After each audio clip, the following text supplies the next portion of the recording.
السلام عليكم ورحمة الله وبركاته. اللهم صل وسلم وزد وبارك على سيدنا محمد وعلى آله وصحبه وسلم. كل سنة وانتم طيبين يا حبايبي.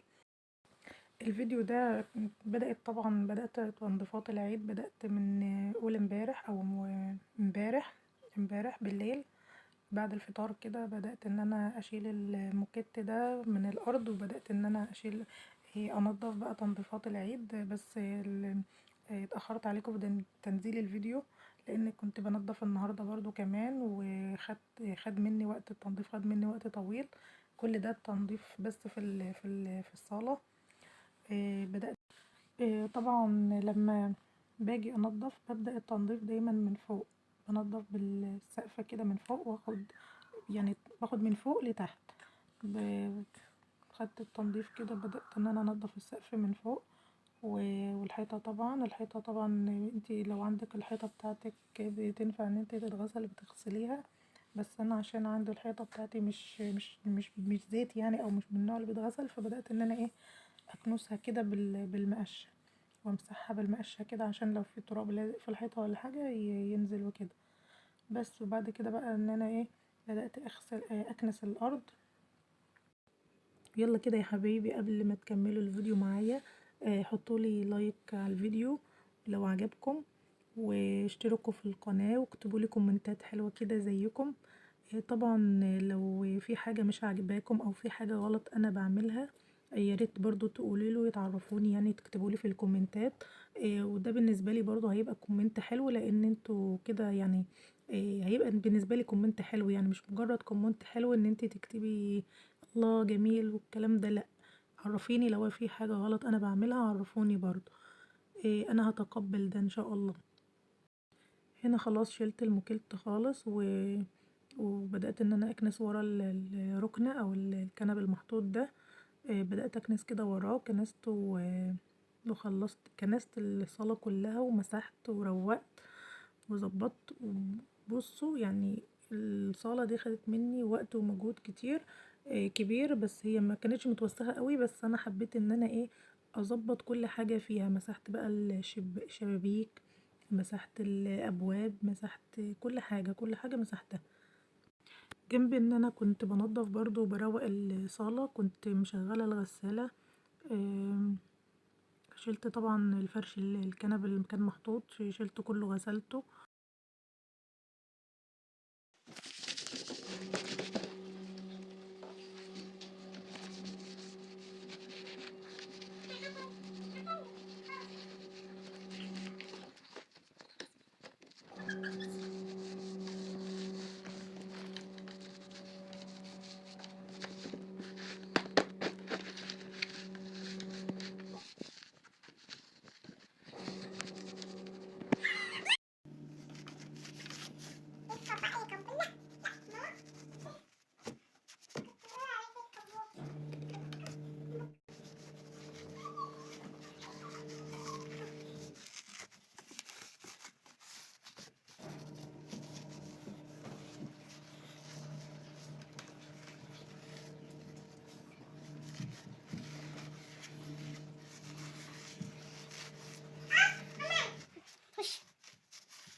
هنا برضو اوضه ماما مسحتها كده، والهدوم دي المحطوطه على الكراسي دي كانت هتتطبق، فانا ايه خليتها للاخر خالص بقى، لما بعد ما اخلص كل اللي ورايا واظبط الدنيا كده حواليا، اقعد كده وانتخ وابدا ان انا اطبقهم بقى.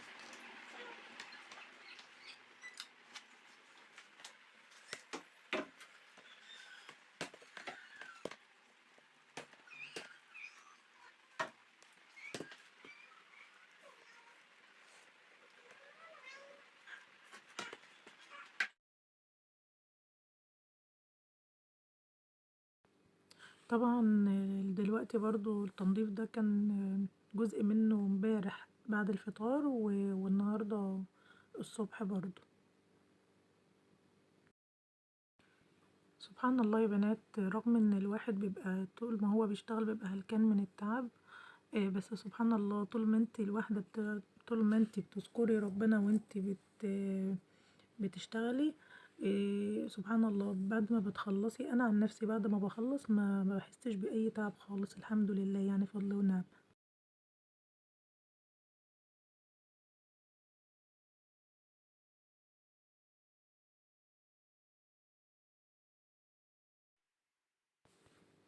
وهنا بقى شكل الصالة بعد ما خلصتها. تعالوا برضو عايزة اوريكم حاجة. الستارة دي برضو من مشتريات العيد، المفروض كنت انزلها في الجزء التاني، بس انا بصراحة مرضتش ان انا اعمله يعني، فقلت اوريكم المشتريات برضو الجزء التاني وهي في مكانها يعني، وهي موجودة في اماكنها. هنا الستارة القطيفة ديت كانت قطعتين، فماما لزقتهم في بعض كده، خيطتهم في بعض، وقصت من طرفها خالص كده من تحت، قصت شريط كده عشان نبقى نمسك بالستارة نعلقها يعني في الحيطة وكده، ودقت لها برضو اللي هو المسك اللي انتوا شفتوه في الحيطة ده، الجزء الحديد ده. كده بقى خلاص انا خلصت اهو خالص، طبعا انتوا اكيد سبقتوني يعني وعملتوا ونضفتوا وكده. اتمنى يكون الفيديو عجبكم، وان شاء الله انتظروني في فيديو جديد، وان شاء الله الفترة اللي جاية تشوفوا حاجات تعجبكم. ما تنسوش تدعموني، واللايك بتاعكم بيفرحني. سلام عليكم.